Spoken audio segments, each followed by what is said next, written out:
welcome to the Sci-Fi Diner podcast. I'm one of your hosts, Scott Herzog. And good evening, I am Miles McLaughlin. And tonight here on the diner, we are open, COVID friendly. You know, everyone's sitting every other table and everyone wearing their masks on the way there. But we have with us a very special guest tonight. Miles, do you want to introduce this young man? I would. Ladies and gentlemen, tonight on the podcast, we have a very special guest, author of many great Star Trek and other tie-in novels, as well as a panelist I've enjoyed hearing at many a shore leave convention over the past few years. Mr. Cox, welcome and thank you for taking time to talk with us on the Sci-Fi Diner podcast.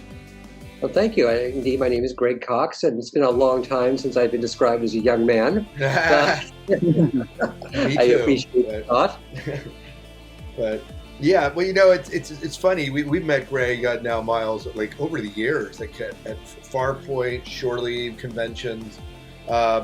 And we've actually dialogued with having him on the show, but we have been unable throughout our 11 years of a show to actually make it happen until tonight. We can no longer say that. Greg is now, you know, held us hostage, and we're up for ransom or whatever.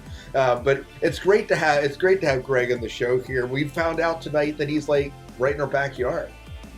Yeah, which makes it all the more ironic that I know, right? Minor, as it were, you know. Right. Well, that's like, do you know, Greg, do you know Jay Smith from HG World? He's an author, audio, he lives in Harrisburg anyways. And like, I'm following him, like he did a signing in Lancaster. I'm like, oh, really? So anyways, whatever. I remember before everything shut down, I remember doing a convention at a mall up in Harrisburg a few years ago, you know. Okay. Yeah. Well, it's like Keith was at Zenkai Con one year, which is like right in the backyard when that con happens. It's an anime convention, and he just happened to, I don't know what he was doing there. Well, in fact, this gives me a good seg that I am in fact going to be a guest virtually at ZenkaCon next month. Oh, that's awesome. I saw they were doing that virtual. That's awesome. So what are you doing? I was actually supposed to be a guest last year, but then everything stopped. And this year, ZenkaCon is going to be virtual. And yes, it's been announced on their website I'm going to be doing 2 or 3 virtual panels on writing and editing and such next March. ZenkaCon being our local downtown Lancaster convention, you know. Yeah, it's actually it's pretty big. It draws in all sorts of people from all sorts of walks of life that are into the anime and manga realm, and obviously anything associated with that, which of course writing is a part of that. The whole downtown area there of Lancaster, kind of, you know, at least in the good old days, got taken over by people doing cosplay. You could walk into a coffee shop and there's Sailor Moon and there's Chewbacca and there's Boba Fett right over there. You know, one always wonders what the neighbors think. Okay, you know? Yeah. I think it's a boon. It was a boon to the local economy, you know, because it just swarms of people.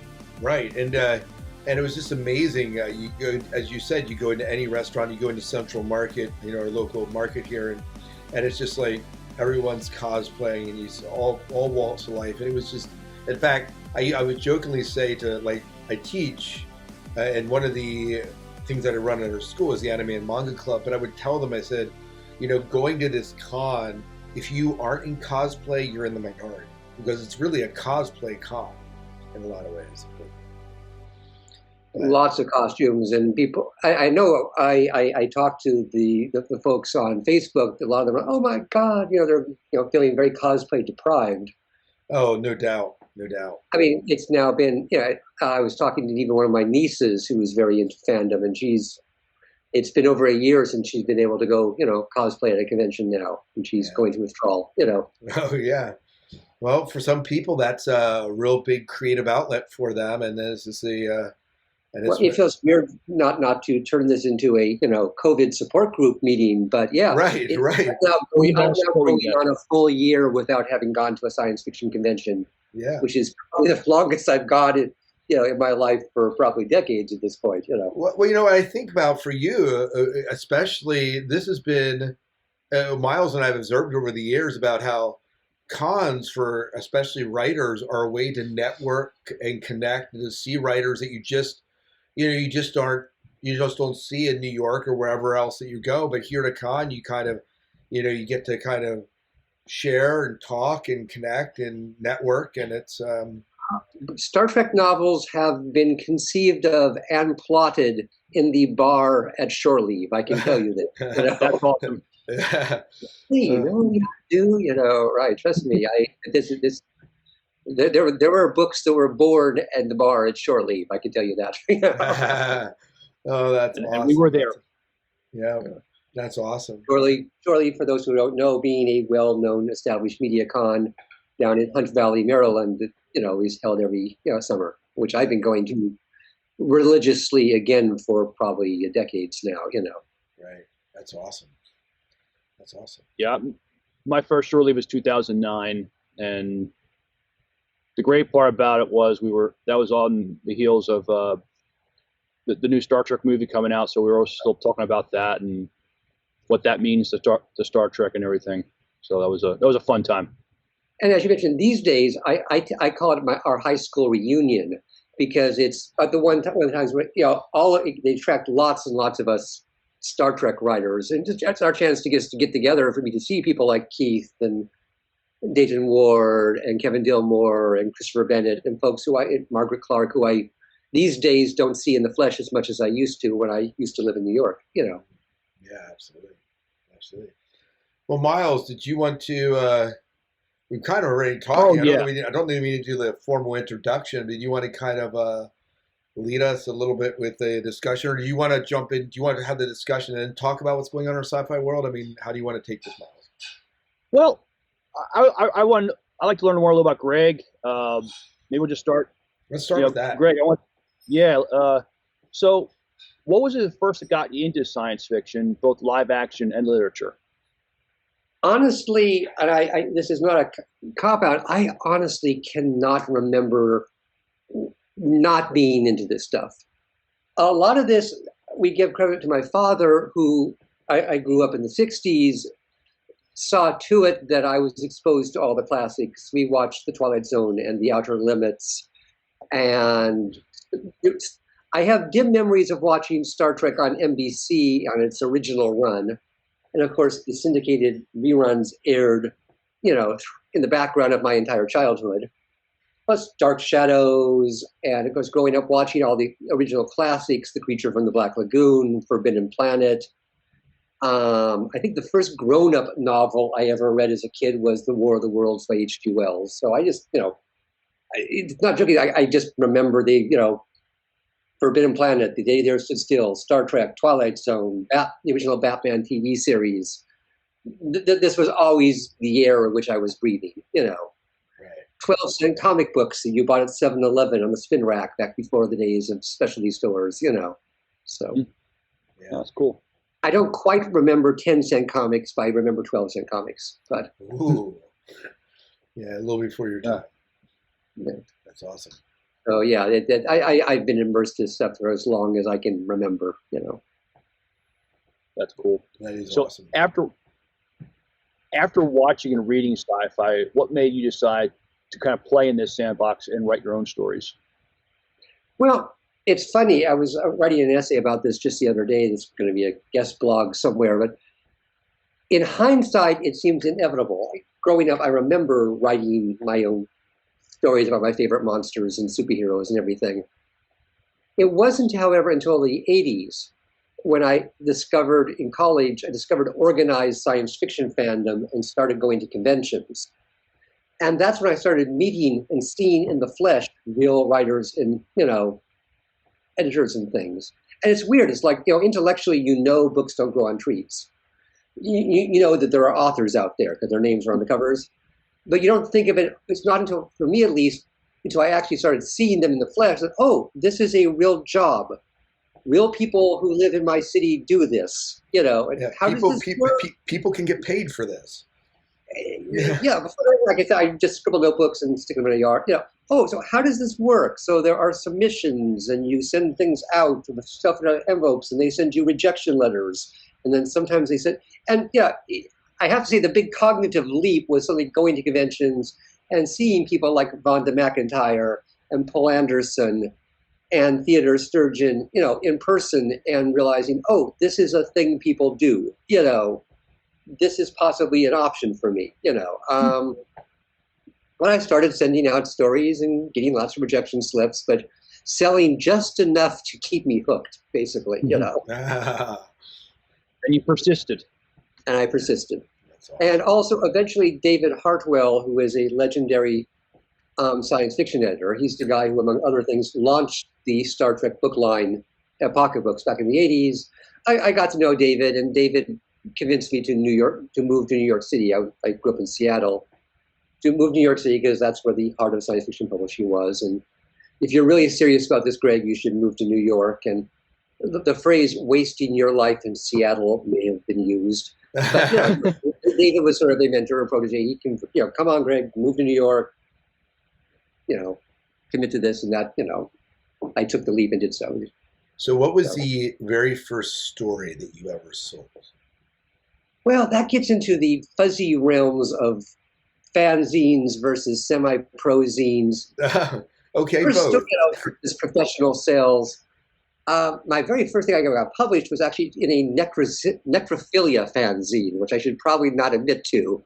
But then eventually, on the pro level, I sold a handful of short stories to Amazing Stories magazine back in the day. Okay. I sold to when I was back doing the Starving Writer thing, I sold to Mike Shane Mystery magazine, all while waiting tables and doing the Starving Writer thing. And in terms of tie-ins, the first thing I did is I sold a handful of Batman stories to DC Comics. Okay. My first cases of dealing with licensed properties, which is what I ended up doing for the rest of my career. And that was a case of a friend of mine in publishing found out that DC was looking for Penguin stories.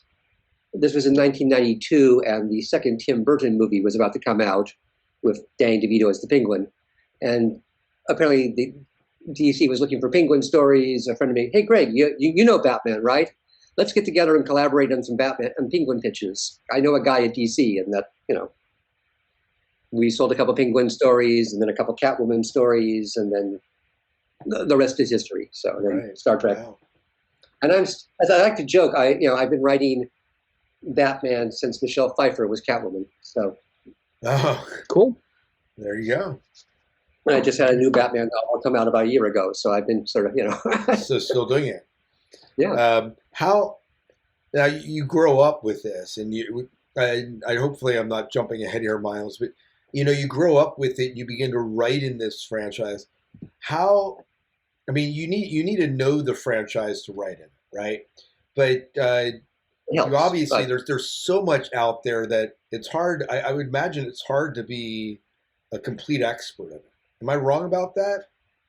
Well, it depends. I mean, to a certain degree, the Star Trek is burned into my brain, especially the 79 original episodes of the original series. Although, yeah, even still, thank God, we've got the internet, and I've got bookshelves of, Star Trek encyclopedias, Star Trek technical manuals. You can do your homework. Right. And honestly, it helps to be a lifelong fan. But, if you have to learn something, there was a case a few years ago where an editor called me up and said, Greg, are you a fan of X series? And I said, honestly, no, but I can be. But and honestly, these days of the internet, fine. I binge watched the first two seasons. I went on the internet. I read the episode guides. I went to the fan pages to find out what the fan pages like. And after it probably took me about 2 weeks of sort of cramming, and me think, no, really, I'm working now as I binge watch episodes on TV, and and I wrote a book of the series. So it helps to you have to do your homework. Right. Some of it's easier, like I said. Obviously, I have Spock's head in my brain. Who is this Spock guy? What's his motivation? I know that. Right. But you can, if you have to, educate yourself, and fine, And sometimes you end up doing a brand new series. I started writing my Deep Space Nine novel before the show debut, before seeing a single episode of the show, because they sent me the Bible and the script for the pilot. And that was the same thing with Voyager. It was like, hey, Greg, there's this new show coming up called Voyager. At this point, I was, part of the stable. So, here's the Bible, here's the script for the pilot episode, get going, we need an outline by Thursday, so. Oh, okay. No pressure. Yeah, no pressure at all. Yeah. That's awesome. That's awesome. All right, Miles, I'll defer back to you again. Do you have a favorite era in Star Trek to write in? Oh yeah, the original series. I have enjoyed all of the various latter-day series to varying degrees, but like I said, nostalgia. That's my Star Trek. That's the one I grew up on. The Wrath of Khan is still, the all-time greatest Star Trek movie of all time. So yeah, I like the variety of occasionally dabbling with Voyager or Deep Space Nine or whatever, but the original series is near and dear to my heart. So, and that's what I've probably written the most of. Yeah. So the characters are a very familiar family to you. Yes. And like I said, I don't think I don't need to struggle to try to make this sound like Captain Kirk or Bones. Right. Trust me, I know these characters, and yeah, I still occasionally have to. What was the name of that planet in Wolf on the Fold again? Algernon, Axon. What was it? Okay, yeah, but right. That's what the internet's for. That's where you pull down your Star Trek companion and you look it up. Right. Well, if you don't look it up, Star Trek fans will surely tell you. Oh God, yes. I got Chekhov's uniform wrong once, and boy, did I hear about it. I described him having a blue uniform. As ever read it. Yeah, I heard about it. Okay. Jeez. Just got sloppy once, Oh my. Bound to happen. It is bound to happen. Unfortunately, these days there are so many resources with websites like Memory Alpha and Wikipedia, and of course we now live in the glory days of, like I said, I've got the entire original series on DVD as a backup. You can download any episode. I remember the rougher days where you had to sort of, oh Jesus, go slog all over town to try to find a mom and pop video store that had a VHS copy of the old TOS episode you need to research. Yeah. I still spent an entire weekend, pounding the pavement in New York City trying to find a copy of The Counterclock Incident, which was an episode of the animated series, which was not, or finally finding it in a mom and pop video store in the East Village somewhere because I wanted to watch it for research purposes, Nowadays you can just, go on to CBS All Access and download it, Oh yeah, now it's sort of appreciate the struggle, So. No, I know. Yeah. Well, do you care if I ask? Go ahead. Go ahead, Scott. Go ahead. No, I was just going to say, do you care if I ask question 5? Go ahead. So, Miles doing some research, and we saw that you actually wrote a novel in the Kelvin timeline that sadly didn't publish. The Hazard of Concealing. Any chance that we will ever read that? I don't know. I'm going to be vague here. Believe it or not, I'm not being coy here. I've never actually had any conversations with the powers to be about that. I should mention that the powers that I got paid in full for that book, so no complaint. In fact, they called me up and told me we're sorry for reasons. It had nothing to do with that individual book. They just decided that for the time being, the Kelvin universe, is off limits. We're not publishing. But don't worry, Greg, we'll pay you in full, which I should mention is more than you usually get. I've had other cases where books have been spiked at the last minute for reasons, and maybe you get a kill fee. No, they paid me for full. And also, it's people have spilled the beans. Honestly, I recycled that book. I cannibalized it and turned it into a TOS book later on. Okay. So to a certain degree, you have seen that book. It was called No Time Like the Past. I read that book twice. I enjoyed it so much. TOS book. Okay. Although it was funny, that ended up being more of a challenge than I thought. My original idea is, I'll just,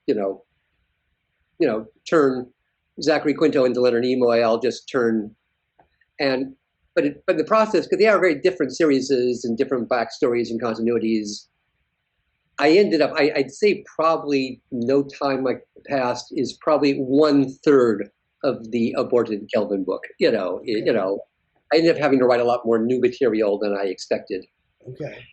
But yeah, I sort of cannibalized it, so I'm not sure if there would be anyone who would, if it was to be republished now, people go, gee, this whole space battle seems kind of familiar. Yeah. But at the time, it seemed like, well, shame to let that space battle go to waste. That Right. battle there, so Well, it makes sense, especially if it's not being published, to be able to. At the time, there was, like I said, no real conversation, but I had the sense it was not going to happen. So it seemed a shame to waste not, want not. I've got a perfectly Star Trek plot here. Let's recycle it. Yeah, let's make it happen. And by the way, I did not pull a fast one on pocketbooks. They knew what I was doing. I told them, hey, well, Greg, we need a new TOS for a book. I said, well, how about if I go back to the whole, the aborted Kelvin book and see what I can do with that? Oh, that sounds good, Greg. Go ahead. So. Shame to let it go to waste. Yeah. But I just want to say, Greg, I read that book twice. It was just a fun book. Without giving too many spoilers, 7 of 9 and the crew of the Enterprise go on an adventure, and it's a fun book. Well, basically, what I did there, is I substituted 7 of 9 for Spock Prime. In the original version of the book, it was all about Spock Prime being the mysterious stranger from the future and everybody wanting his future information. Oh, okay. In the TOS book, it was like, well, instead of Spock Prime, the Leonard Nimoy character, who was, from the future of the Kelvin universe, oh, well, how about if the mysterious stranger, which raises all sorts of temporal prime, is 7 of 9? And the same plot with the Orions wanting to get her hands on her because she's got all this future knowledge and tech and, But, but of course, of writing the book, 7 of 9 is not Spock Prime, and they have different backstories, and I had to have a different reason for 7 of 9 to be in the past, since it couldn't be that she came through, in the 2009 movie. Okay, So. Right. That makes so, sense. And I had to unfortunately lose all the stuff with young Spock interacting with old Spock, so. Right. Because 7 of 9 is not the same character as elderly Spock, so again, it ended up being more heavily, but that was basically the premise was, oh, well, what if I take Spock Prime out of the book and put 7 of 9? Yeah. And it ended up being a very different book, but that was sort of how it evolved. Now, you mentioned that. Go ahead, Miles. I hope we'll still see that book. I think that would be a fun read. I mean, I don't think we're going to see much of the Kelvin timeline anymore, so I have no inside information on that. Question for you. You mentioned that pocketbooks came to you and said, yeah, we need another Star Trek book in the original series. Do they kind of just open it up and say, we need another one, and then you pitch them an idea and they say, yeah, yes or no, or do they actually direct you and say, we want X, Y, Z? The honest answer is it depends. It is a collaborative process. It involves me. It involves, pocketbooks, and it involves CBS and, at times Paramount. But yeah, these days I am in the good position of being, honestly, one of the usual suspects. So a lot of times it does begin with, hi, Greg, we need a TOS book for next summer. What you got? And I pitch an idea and we go back and forth. Now, sometimes they may have a more specific idea, like, hi, Greg, we want a trilogy about Q. What you got? Or we're looking for something humorous. Can you give us, we're doing an anthology, there's no funny stories in this anthology. Can you give us something humorous? So, and it's collaborative. They have ideas, But yeah, sometimes it's just, hi, we need a Voyager book. What you got? Or they may say, we want, and yeah, sometimes I pitch an idea, they go, no. And sometimes, hey, that sounds great, go for it. And usually the way it works, people who don't know, I know you've probably gone over this with Dayton and Keith, is I write like a 12-page outline and we send it on to CBS for approval. And there's usually a bit of back and forth, do this, don't do this. Oh, that sounds great. Until we settle on a plot that we all agree on. I write the book, we then turn the manuscript in, it goes back and forth a little bit, oh, do this, don't do that, And that's how the process works. And sometimes, like I said, the editor may have an idea. Hey, I want a story about, Mirror Universe Picard. Cool. And sometimes it's just, hi, we need the OS book for July. What you got, Greg? And we, go back and forth. So one of my favorite novels that you've written was the about Khan. Without giving spoilers, can you tell us some of the challenges you had in writing those stories? Oh, well, okay. Yeah, I did a trilogy of novels about Khan. The first two, which covered the sort of filling in the blanks, the first two were about the infamous Eugenics Wars of the 1990s, which are alluded to. And the third one was all about Khan's, years of exile on Ceti Alpha 5, the kind of fill in the blanks between Space Seed and the Wrath of Khan.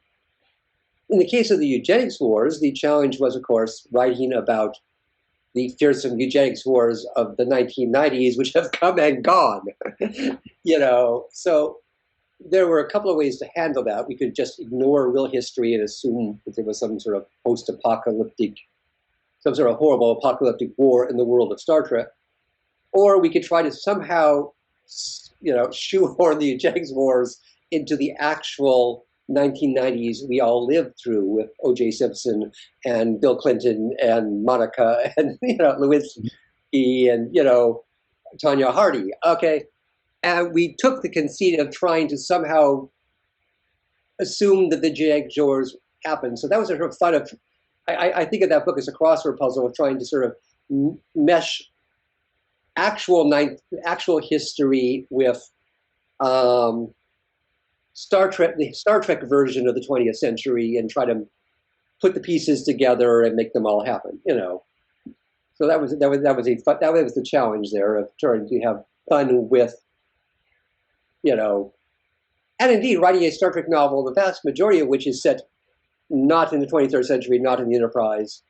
There's a framing sequence involving Kirk and Spock, but most of the book is, I think it starts in the 1970s and it goes through Khan's life as he grows up in India, and he, takes over large portions of Asia as the wars with the other super. These are novels about Khan, heavily involving Gary Seven and Roberta Lincoln from Assignment Earth, since it's logical. Right. What I also liked in that book was you brought in characters we saw from episodes of Voyager and Deep Space Nine in there. I mean, ones that were involved in the 20th century, I think. But they made anybody who appeared in a 20th century. I was trying to do the 20th century according to Star Trek. So pretty much anybody from Captain Christopher, from Tomorrow Is Yesterday, from Flint to I think that the only character who doesn't pop up is Whoopi Goldberg. Right. The three people in cryogenics from the Neutral Zone episode of Star Trek. Right. Janeway's ancestor who popped up in that one episode of Voyager. Part of the game of that was, like I said, trying to do the Star Trek version of the 20th century, and that meant trying to bring in, everything we've kind of seen. Quark's Roswell adventure. The characters from that episode. So that was fun. That was a fun. It would be a Star Trek novel involving all these guest stars from Star Trek, even if, like I said, Spock and Kirk and McCoy were not front and center. So earlier, when we first started recording, you held up a book. You want to tell us a little bit about this book, about what's on what's going on right now in your writing world? Yeah, this is my most recent Star Trek book. It came out in November. It is called A Contest of Principles. I'm holding up the book as we speak, though viewers at home cannot see it. But trust me when I say there's a gorgeous cover that has Kirk, Spock, McCoy on it. This is in fact, original series novel. It is set during the original 5-year mission. And it involves, honestly, 3 different plot lines. What I did for this book is there's 3 plots, 3 worlds. There's a Kirk plot, a Spock plot, and a McCoy plot. They each find themselves on different planets and separated from each other for most of the book, although the plots dovetail near the end. And that was partly a chance to kind of do, one of my goals is I wanted to do, honestly, a McCoy novel. It dawned on me that even though I've been writing Star Trek novels for 25 years now, I had never written a McCoy-centric story. I mean, McCoy's always been there, on the bridge, in sickbay, bickering with Spock, getting morally indignant. But I'd never actually written, so it was pastime. So my way of doing well was to actually send McCoy off on his own adventure for a while, and then of course had to find something for Spock and Kirk to do to keep them busy while they can't come and rescue him right away. I could have facetiously called this book, Star Trek: The Search for McCoy or The Search for Bones, but yeah, so it ended up being I ended up doing 3 plots where Kirk's dealt, and they're all sort of dealing with a complicated political situation in this one sector of space. So the plots not completely disconnected, but they're all dealing with different parts of the elephant, as it were, But yeah, the original impetus was I want to write a McCoy novel. And that was a good third of the book is all about, is a solo adventure involving McCoy. And then the other subplot has actually Spock and Nurse Chapel out searching for McCoy. They're leading this rescue mission to try to find McCoy, who has mysteriously gone missing. And while Kirk is dealing with a very crucial crisis on another world, which unfortunately means he had to delegate the job of finding the missing Dr. McCoy to Spock and Chapel and their rescue team. And I had fun doing Chapel. Chapel is another character who, honestly, I have neglected over the years. She's always been there in sickbay, handing McCoy, a laser or something. But it was fun to actually give her some spotlight. And she and Spock are actually leading the rescue mission because, of course, if McCoy's missing, Nurse Chapel is going to want to be part of the mission to find him. So, and they need somebody to do also the medical stuff in case somebody gets, hurt. So yeah, you actually have Spock and Chapel teamed up on a mission for a good third of the book, which was fun because I had not actually ever given Nurse Chapel that much screen time in a book before. And I was actually, fans seem to be appreciating that. When I was talking about the book, oh wow, you're doing something with Chapel? So she gets overlooked sometimes. It was fun, That's awesome. Greg, I'm happy to say I read that book and I enjoyed it immensely. Oh, good. Yeah. Mm-hmm. I do have a question for you. You mentioned that Nurse Chapel and handing him a laser. Has there been technology over the past, 20, 25 years has obviously evolved.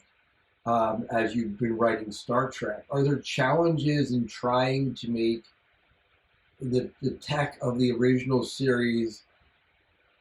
I know it's future tech, but is there a challenge with trying to keep it somehow tuned into the sensibilities of sci-fi fans, over the evolution of tech over the past 25 years?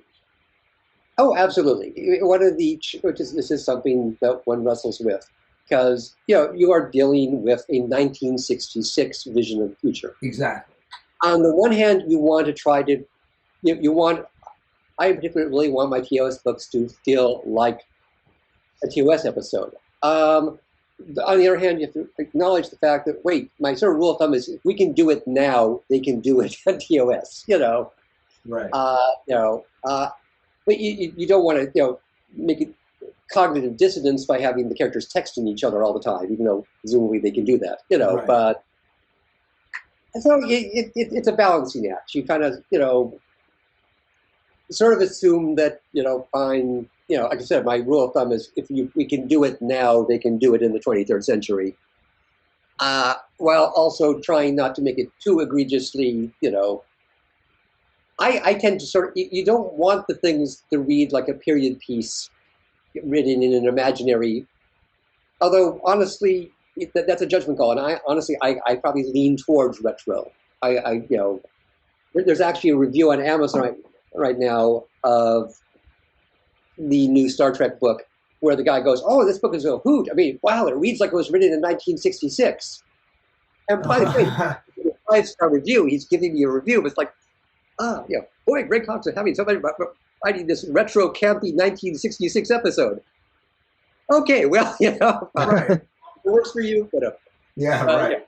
We appreciate it. You'd never know this book wasn't written in 54 years ago. Okay. There you go. There you go. you get this issue. It's like, geez, should McCoy be doing CPR? And there is the fact that, like I said, of course, as things evolve, we do have Discovery and Strange New Worlds, and this gives me a little more leeway. That, my rule of thumb is if they can do it on Discovery, if they can do it on Strange New Worlds, I can put it in a TOS novel now, because we now know that people have cybernetic memory implants. Good, that's a new toy I can use. Right. You don't want to be too flagrant about it, but good. Can they do this? Well, they did it on Discovery. Bang! I can do it in a TOS novel now. So. And I know that drives some purists nuts, but that's right. I appreciate having a new bag of toys, frankly. Oh yeah, I was going to say, it adds to your arsenal. It gives you more tools to work with and to make the story fresh and come alive. And I have more alien races I can refer to. It's like, good, I can mention Kelpians now. I don't have to keep talking about Hortas and Right. Again, if so that sort of one way of doing it. But yeah, it is sort of a balancing act of remembering that it's, and even sort of the dialogue, since it's 1966 colloquial dialogue. That was the one difference when I did write my one Kelvin novel, which sadly never saw print, was remembering that Chris Pine Kirk does not sound like William Shatner Kirk, simply because their movies made in different generations and the dialogue is a little more contemporary. Star Trek, has contemporary dialogue, but contemporary in a pig's eye, whatever, versus, Chris Pine is probably, I can say, whoa there, what's going on, Right. My rule of thumb when I was writing the Kelvin book, honestly, was if I could imagine William Shatner doing this dialogue, I'm doing it wrong, Interesting. But that's to be, like I said, so, with TOS, you are writing to some degree in but you are writing it for modern audiences so again, you can get into an actual debate, and this would be a good panel on shore leave, assuming that you are writing in 1966 a book. Do you write the books as the show would be done now and written now in 2021? It is 2021 now, right? Yeah. Right. Or do you write it as you written back in? And some things and that's, I think different writers would probably err both ways. I kind of default to, when in doubt, I wanted to make it feel like a 66 episode. Or people, I'm going to do TOS as it would be done nowadays. Whatever. So. Right. Makes sense. And you probably have different readers with different expectations too. I mean. Exactly. And of course, there's not, and again, there's levels of stuff. We don't need to carry over the 1966 sexism necessarily into 2021 now. Yeah, That is true. Yeah. So you take the good stuff and you leave, the other stuff. But Kirk does need his shirt ripped. Just saying. I have known his shirt on occasion, and yeah, I'm not going to resist having Bones say, damn it, Jim, I'm a doctor, Although I limit myself to one, I'm a doctor per book. Okay. The official rule is I limit myself to, and sometimes this is a hard one, like, do I go for that one? Or I limit myself to one, damn it, I'm a doctor, not a exorcist, Right. That makes sense. I mean, you think about it, he probably only said it once every few episodes. If you do it a few times in a book, it sounds a little gratuitous. That's awesome. And I love doing Vulcan mind melds, so I'll throw them in. Occasionally, my editors will remind me, Greg, you don't have to put a mind meld in every book. Oh, sure I do. Okay. Yeah, absolutely. Who's writing this book anyways? Mind meld. Yeah. Mind meld goes in there. The challenge also, again, just for me personally, having been writing these books for indeed a quarter century now, is I'm always looking for things that I haven't done yet. And a lot of that involves like, Nurse Chapel, Sulu, let me write a book that's Sulu-centric. Let me make sure I throw in a subplot and do something with Yura this time. Or just pairing up the characters. Wouldn't it be interesting to send Spock and Chekhov off on a solo adventure and bounce them off each other, Yeah. Because there's kind of a fun dynamic occasionally between them in an episode. Sometimes just watching old episodes, where do I get the ideas? You see an old episode and it's like, Oh, that was kind of an interesting thing they never followed up on. I should, do that. Yeah, fill in the gaps. It's awesome. It's awesome. I can give one specific example. Conscience of the King ends with Lenora Caridian, having a nervous breakdown and going totally insane. But there's a little tagline at the end where McCoy is talking to Kirk. Don't worry, Jim. She'll get the best, psychiatric care the Federation can give her. And that's, I remember watching the episode and thinking, well, whatever happened there? Did the Federation manage to cure her? Did she ever recover? Was she released and judged? And by God, I got it. And sure enough, I got an entire book out of that. Foul Deeds Will Rise, which is basically the return of Lenora Caridian. Like, well, what did happen to Lenora Caridian? Did she get cured? Did she see a psychiatrist? How did she feel afterwards? What happened the next time Kirk ran into her, the supposedly rehabilitated Lenora Caridian, And I can go, that's a book. But it's literally just sitting around rewatching an old episode. And that's where the ideas come from, just rewatching the episode. That's something I've appreciated as somebody who's enjoyed Star Trek novels for decades is like TOS and any other series will do it sometimes also is they'll just kind of leave these giant loose ends and we'll never see them try to be neatly tied. But you and many of your fellow authors will take that and then run with it and create this whole new story and we get to find out what happened to them. And so that's something I've always enjoyed as a reader of Star Trek novels. Well, going back to the Khan novels, I mean, the whole business about the fearsome Eugenics Wars in the 1990s, that's like about 3 lines of dialogue in Space Seed and a couple lines of dialogue, in Wrath of Khan. I joke about the fact that I got like 2 books out of about 3 lines of dialogue in Space Seed, but yeah, you look for these things you can sort of seize on and, whatever happened there, whatever happened to that character, and, whatever happened to, again, so Lenora Caridian, they shipped her off to the Federation sanitarium. Did she get better? Mm-hmm. That's a book, Yeah. It's awesome. Well, do you have anything else coming down the, you said you're still writing, you're writing full time, you obviously it's come out in November. Anything coming down the pipe that you can share that's in the pipeline that we can be looking forward to? Yeah, I've been, I don't have any big novels that I can announce at the moment. Nothing, but I've been doing. I got a handful of interesting projects. There's a book coming out which is an episode guide to season 2 of the original Batman TV series, and I wrote an essay for that. I wrote an essay about a 3-part Penguin episode, and it's lots of other Trek writers are in that. Bob Greenberger, Keith DeCandido, the usual suspects. There's a volume 2. This was a Kickstarter project organized by Bob Greenberger. I think it's called Thrilling Adventure Tales, Volume 2, which is a collection of sort of pulp-style stories. And that's coming out next year or so. Yeah, Date and Dilmore, are they in that one? There was a previous volume. I was not in Volume 1. Volume 2 is coming out now. Okay. And that was great. I wrote an old-fashioned sword and sorcery story. I was in a mood to write a, Conan-esque sword and sorcery story, so I wrote that. And that's coming out. And there's another project coming out, I believe, in March. I should have written down the release dates. These are all coming out in 2021. A book called Turning the Tide. And this is a charity anthology. It's being put out by the International Association of Media Tie-in Writers. And yes, there is an International Association of Media Tie-in Writers. Mm-hmm. And we are putting out a charity anthology to benefit the World Literacy Fund.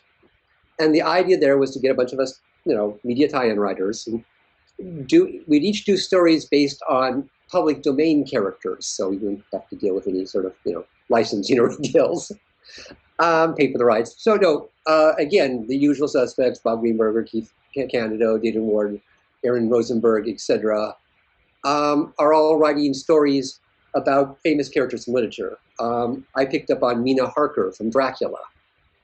I believe Aaron Rosenberg, who's a Star Trek author, is doing Sinbad. And so someone else is doing Hopalong Cassidy. Someone else, I think, is doing, She from, H. Rider Haggard. So that was a fun anthology. And this is a charity anthology. We all donated our stories free of charge. And that's for a book called Turning the Tide, Tied. Get the pun? Like Tide and tie-in riders. Right. Got it. And yeah, that's coming out shortly. I'm expecting the galleys this weekend. I have to prove free one last time. There's the Thrilling Adventure Tales Volume 2, which is about a sword and sorcery story part 2. And also, I think coming out like March or April is, like I said, there's a series of Batman episode guides. Volume 1 has come out already. I wasn't in that one.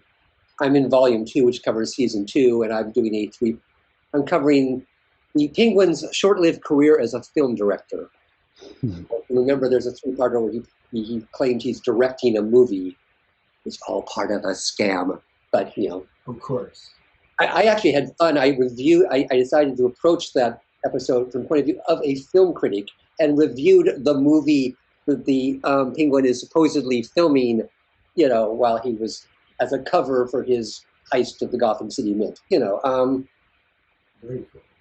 That's awesome. Well, that was fun. So I've been, while working on, I've got various other projects in the works I can't talk about. Right. In fact, I was just, right before talking to you, I was talking to my agent about a project that is out on submission now, and I'm crossing my fingers and waiting to hear about. So, in the meantime, all stuck here at home in the pandemic. I've been writing about Batman. I wrote a sword and sorcery story, and I wrote about Mina Harker from Dracula. That's awesome. So that was fun.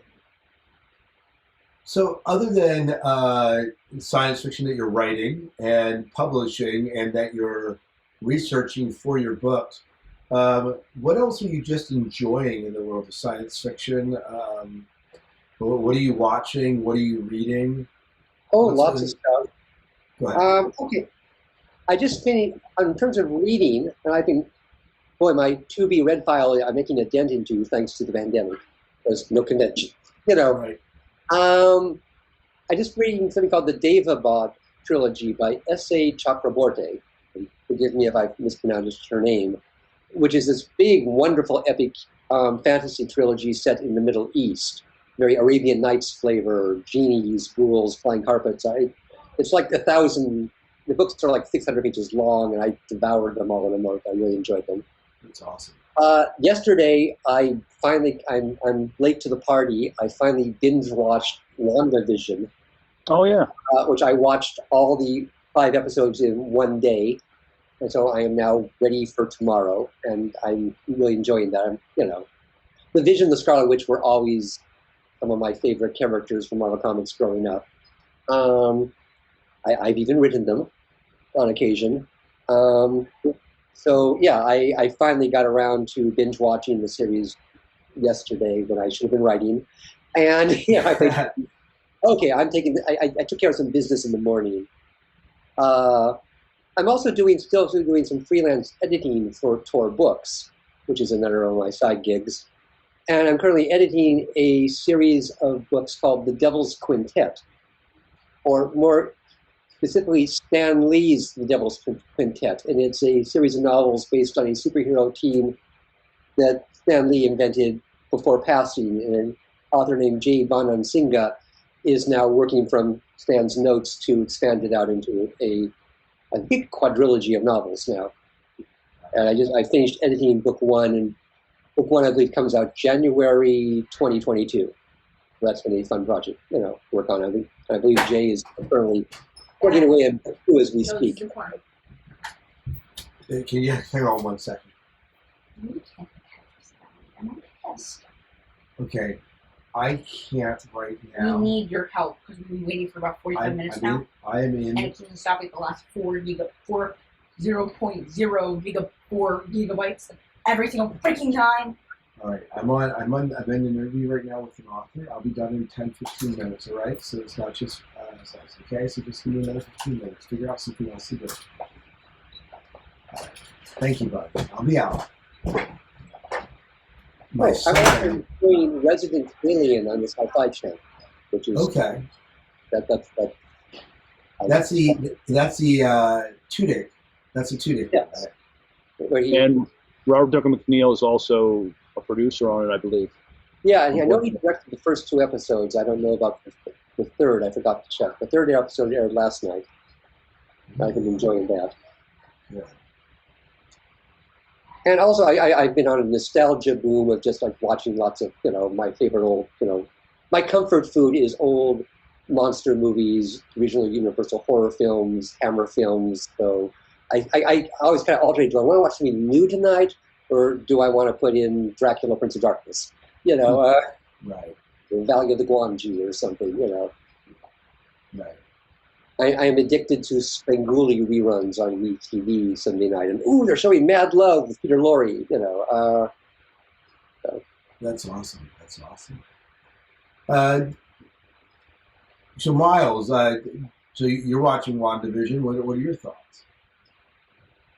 I wasn't sure the first 2 episodes. I knew something was going on, and the whole thing of going back to 1950s, 60s, 70s TV was interesting, but there's a really big payoff the last 2 episodes. So I don't want to give any spoilers, but it's a mind-blowing payoff. I thought it's like, yep, you got me. I'm invested now. So I was invested, regardless. This was usually the folks at Marvel can do no wrong, and so I was going to give. Episode 4 is a real game changer for people who, Right. Yeah. I mean, I think the prestiges of retro TV are dead on. It works on a different level. So one level, without taking too much away, it's like they're doing dead-on recreations of 50s TV, 60s TV, 70s TV. But yes, there is a larger picture, an actual Marvel Comics plot going on, between the cracks. You have to wait for episode 4 to find out. That's the game changer when you kind of find out what's really going on, And there have been hints. There's been hints of it as you've kind of gone along, but this is that whole 50s, 60s, 70s, and now 80s. That's what hooked my wife, because my wife has done her share of acting over the years, and so she really enjoys looking at period stuff. And the fact that they nailed it not only with the look, but even the way the dialogue is being presented, the laugh tracks, the music, musical cues. Yeah, it was dead on. Someone did their homework. Well, I read somewhere they actually went and talked to Dick Van Dyke and picked his brain. We were doing and the acting actually is good, especially Elizabeth Olsen. Without being too spoilerly, she's doing 2 things at once. She's doing a really good job of mimicking the sitcom acting and different generations of sitcom acting, while occasionally letting through the quote realism and modern naturalistic. Every so often there's what's really happening creeps through the sort of sitcom facade. Right. But that being said, you can enjoy it on lots of different levels. Oh my God, the episode that's take place in the 70s. I don't think I'm giving too much away to say that. No. We're kind of moving through the history of TV sitcoms for reasons which remain unexplained for a while. Oh God, the themes, the credit sequences. In the 70s episode is just screams Brady Bunch Partridge Family. Oh yeah, absolutely. And I didn't even realize until the 3rd episode that oh God, the architecture of the house is actually changing from episode to. You can see the clothing from Donna Reed to sort of capri pants to I didn't realize until the 3rd episode that, oh my God, the architecture of the house is actually changing to reflect the different eras they're moving through, along with the dialogue and the slang and the costumes. And oh my God, somebody did their homework, and even sort of the plotting, when they went into the very sort of peppy, Partridge Family style theme song for the 70s version of WandaVision. I laughed out loud. Okay, those of us who are old enough to remember these eras, oh God. Right. Well, there is a sense of a trip down memory lane as you kind of, even for those of you familiar with 60s TV or 50s TV, if you've ever watched one, you're like, oh yeah, that's 50s TV, or oh yeah, that's 60s TV. And then obviously for the eras that you did grow up in, it is a trip down memory lane, like, oh yes, that reminds me of this, or this. So. again, not being too spoiled, I'd be curious to see how far they take this. Will we get a parody of 90s TV, of, 2020 TV eventually, Yeah, I don't know. And this is something that only works really for this season, because how far can you really take this, right? You can only go so far. And they are, in fact, counting on audiences, because of the built-in investment of the Marvel Universe, to stick with it even when it's not entirely obvious. Well, wait, why are we doing sitcom parodies here? Yes. What is the bigger picture? How does this fit into the MCU? Oh, yes.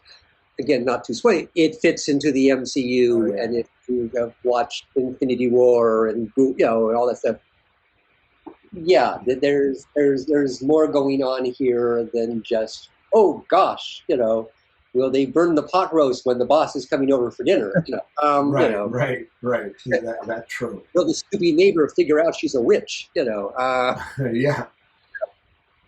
You will get Marvel Comics Easter eggs, and there's a bigger picture, and it ties into, and that's about as far as. But no, like I said, I binge watched it all in one day yesterday, and new episode drops tomorrow. Oh yeah, I'm watching. Okay. Yeah, so, how many episodes are there? I have not looked that up.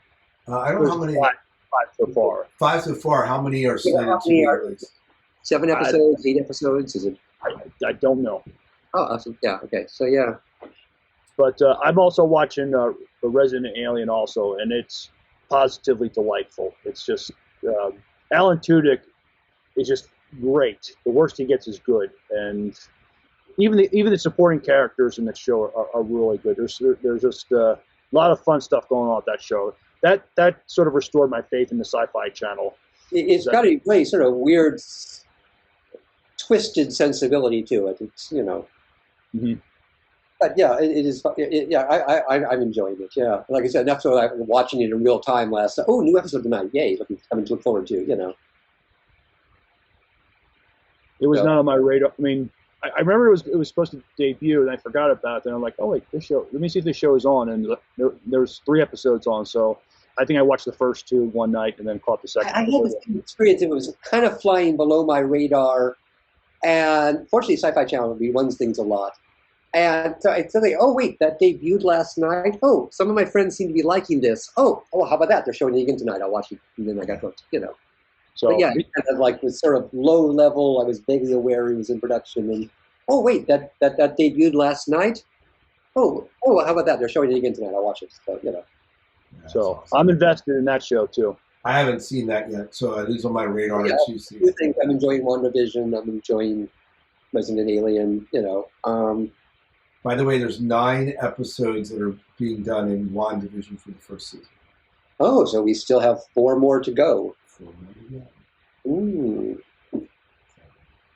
And okay, I'm going to be shamelessly hinty here and say that at least one fan favorite character, a couple of fan favorite characters will show up if you stick with it. Okay, Yes. Yes. Yeah, definitely. Definitely. Well, so anything else, Miles, that you're watching, reading? Yeah, I'm still reading some time travel novels. There's not a new Star Trek novel right now, but so I'm reading a story. I just finished reading one called 7 Rules of Time Travel by Roy Huff, and I'm reading something now called 30,000 BC Chronicles. And I watched Birds of Prey on HBO Max. That was very enjoyable. It didn't get a lot of great reviews, but I thought it was pretty good. Harley Quinn was hilarious. I really liked that one. That was actually the last movie I saw in an actual theater before everything shut down, and I really enjoyed it. Yeah. Yeah, and also I'm watching Raised by Wolves on HBO. Oh, okay. That's interesting. Oh, there you go. Outside of genre, I'm watching Miss Scarlet and the Duke on PBS, which is a masterpiece mystery series about a female private eye in Victorian London. I'm a sucker for, Victorian London, detective stories. So Cool. I've been enjoying that. I think they're into like episode 3 or 4. So Yeah, the only thing that we talked about WandaVision, I'm rewatching The X-Files with my son, who popped in here earlier, and rewatching Lost with my wife, who we're watching that again. Other than that, what I'm reading books in the Babaverse. For We Are Many, We Are Legion. I forget who the author is for that. I should have wrote that down. But I'm really enjoying it, and there's lots of... It reads a little bit like Ready Player One or Ready Player Two, where there's all these references to pop culture. Well, we don't have those references, but it deals with like replicant technology, and these replicants name themselves, and they're named for all these geek characters. Like there's a Riker, and there's a Homer, and then there's a Marvin, and then there's just all these, and they all reference to stuff in geekdom, and so. But the story itself is entertaining and compelling, and so I'm really enjoying it. It's by Dennis E. Taylor, is the guy that wrote it, and it's part of the Babaverse. I think there's 4 books in the series, is my understanding. So that's the one that I've been enjoying recently. And then I saw Lord of the Rings in 4K, which Lord of the Rings was fabulous as always, but I didn't really notice any huge difference watching it in 4K and just watching it regularly. So. Another book I read recently was Ninth House by Leigh Bardugo, which is about spooky occult goings-on at Yale University. The conceit being that the various societies there are skull and bones and whatnot are involved in creepy supernatural stuff. That was fun. That's awesome. Although it left me hanging for the sequel, which apparently hasn't been published yet. So. It's so awful. I discovered the David trilogy, which I mentioned earlier, after all 3 books had all come out. So I was able to go, breeze right, put down one, pick up the next one, Oh, that's always nice, right? Yeah. Well, good. The advantage of coming to a book series is you can then sort of binge them. So. Right. It's nice going into the series when you have all of them there. Well, Miles, is there anything else that we need to talk about tonight? Greg, I want to give you an opportunity to tell us where people could find your great novels. Yeah, absolutely. Well, like I said, obviously, I will take a moment to plug ZenkiCon, and forgive me, I'm probably mangling the pronunciation of that. Oh, ZenkiCon's the way I've always pronounced it. But yeah, coming up in March, ZenkiCon will be having a virtual convention. I'll be one of the featured guests talking about writing and editing. More details as they firm up. I'm sure that they'll be posting about it on their Facebook page and the web page. Right. Beyond that, at present, I'm not, obviously, doing any autographings or anything, but I hang out a lot in a lot of the Star Trek book groups on Facebook. I hang out at the Trek BVS discussion groups and, socialize virtually with, talking about Star Trek and other stuff. Cool. And like I said, my most recent book is, Star Trek: A Contest of Champions. So, and they are available wherever fine books are found. Or, Yeah. And do you have a page that kind of collects everything Greg Cox? I do have a web page. I update it infrequently, but yeah, it has a full bibliography, even including that long ago necrophilia story. Okay. Yeah.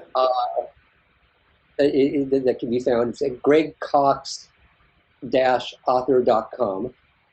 And honestly, just Google me, it comes up. I'm not the politician in San Diego. That's a different Greg Cox. So the Greg Cox who writes Star Trek and Planet of the Apes and Godzilla, that's me. That's you. That's the guy I want to know. It's the guy that Miles wants to read. So. Yep. That's awesome. Well, Greg, it's been a pleasure having you here on the show just to talk about your life.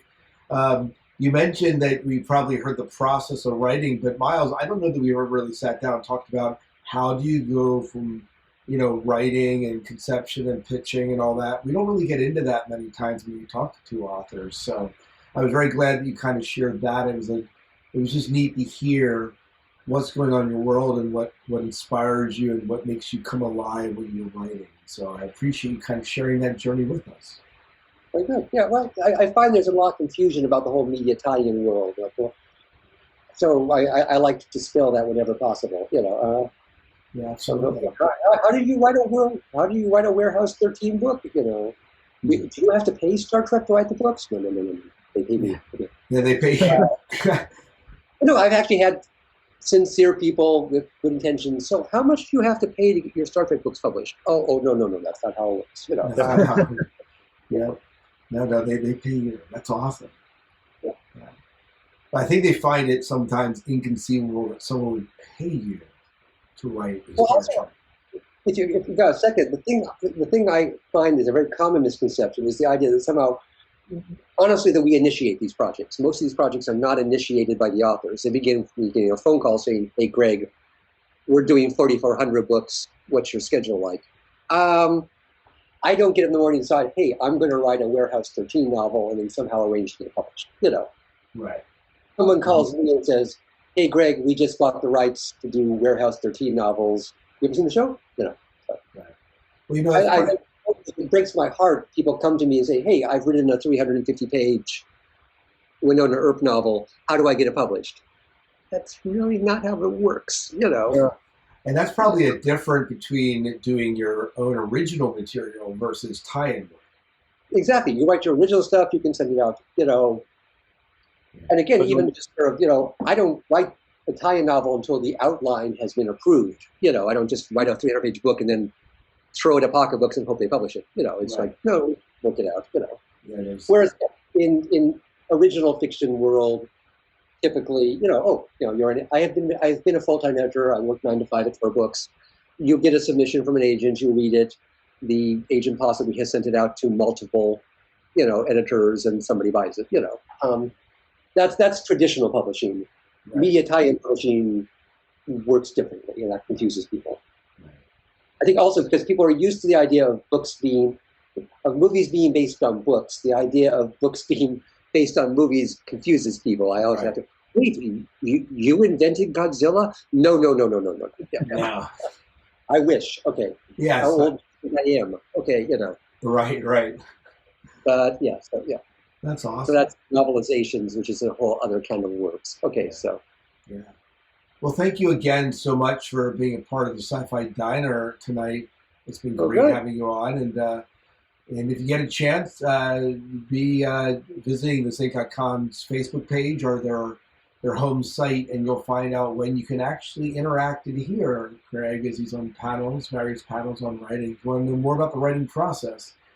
And please God, because like I said, that will work much better if I'm getting comments from the audience. And it's we set up probably a Zoom thing where people will post questions, in the chat box, and I'll be able to. Oh, I've got a question asking me about Star Trek novels. Well, Let me tell you about that. Do you have like 3 hours? I'll talk to you about all that. Talk about them. Okay. Yeah, absolutely. Well, Miles, it sounds like we have a show here. Next episode, I guess we are reviewing, is it Picard? Is that right? Yes, we've been reviewing all the Star Trek pilots, and Dayton joined us for Discovery last time, and Picard is our next one we're going to look back on. Sounds good. So, all right. Well, Miles, you want to take us out of the show? All right. Till next time, good night and good luck. We'll see ya.